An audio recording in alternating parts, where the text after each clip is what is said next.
बाई म्हणजे पानाफुलांनी फळांनी बहरलेलं असतं एक हिरवगार झाड. बाई म्हणजे पानाफुलांनी फळांनी बहरलेलं असतं एक हिरवगार झाड. कमरेत वाकपडू न देता ताट मानेने जसे उभे असते झाड आभाळ कवेत घेऊन, तशी नित्य उभीच असते बाई विटाई होऊन. कमरेत वाकपडू न देता ताट मानाने जसे उभे असते झाड आभाळ कवेत घेऊन, तशी नित्य उभीच असते बाई विटाई होऊन.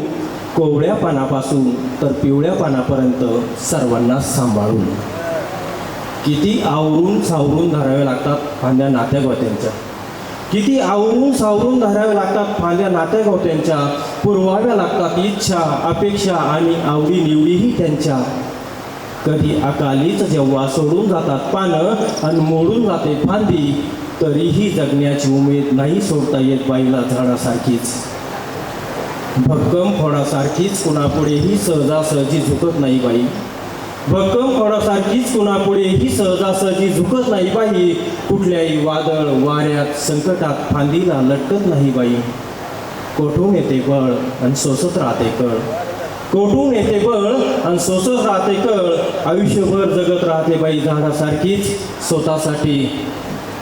आयुष्यभर जगत राहते बाई झाडासारखीच दुसऱ्यांसाठी सावली होऊन आणि जगासाठी माऊली होऊन. दुसऱ्यासाठी सावली होऊन आणि जगासाठी माऊली होऊन. खूप खूप धन्यवाद.